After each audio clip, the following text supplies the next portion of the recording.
Hello, I'm Councillor Sharon Wilkinson. We in the British National Party know that when a white person becomes a victim in what is perceived as racism, it is extremely difficult, if not impossible, to obtain justice. For those faced with such abandonment, it takes an awful lot of courage to stand up and tell your story. Carol and David are one such couple, although we have changed the names to protect their identity. They are parents and grandparents who try to live ordinary lives.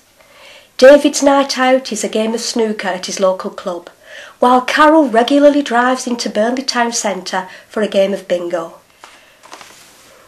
It was on one such night out that around 9 o'clock in the evening, Carol left this bingo hall, and she walked the short distance along Yorkshire Street to a takeaway where she bought kebabs to take home for her family's supper.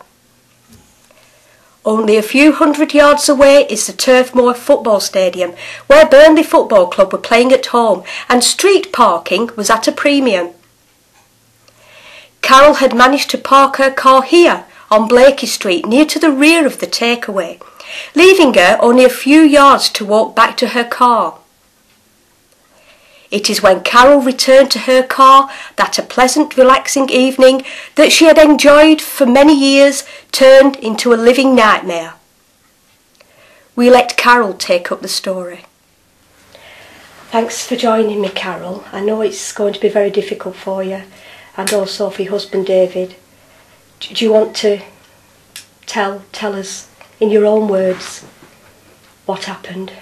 Yeah, I'd got the takeaway for my sons, and I just walked back to the car, and I was just putting the takeaway in the car, and I heard this "excuse me."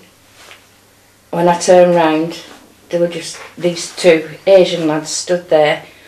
One said to me, "Have you got a cigarette?" And I said, no, I'm sorry love, I haven't got a cigarette." And then he just turned round and he said to me, "You effing white bitch." And then he thumped me in the eye. And then as I bent down, the other one just come up and thumped me from underneath, and I thought that was it. I thought, this is it, I'm going to be killed now, I'm dead. But I don't know whether they heard something or not.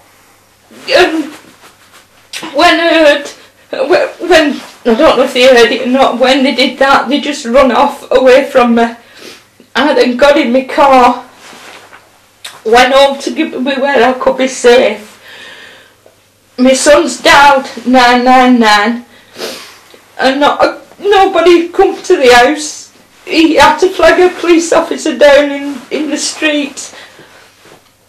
And she come in, she looked at me, and she said, "Oh, I see you shaking up, but just go to Blackburn Hospital, drive there and get checked." And that was it. And that's what I got that night. And then the day after, somebody else come out and took a statement, and she kept saying to me, "Are you sure they were Asians? Are you sure they were Asians?" And I kept saying, "Yes, they were Asians." And then after that, I've had nothing. I went to victim support, and I just felt like I was the one what had caused the damage. It just made me feel really on edge, and everything else. All he kept saying is, get over it, you've only got a black eye."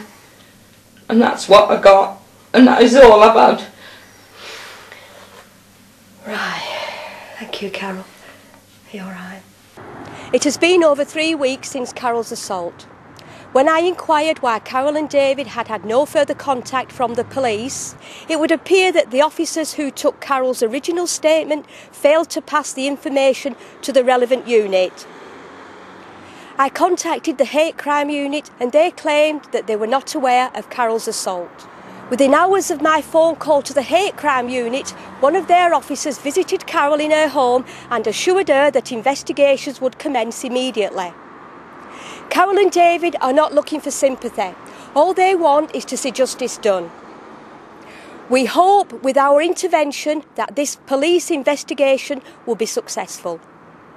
This is Councillor Sharon Wilkinson for BNPtv in Burnley.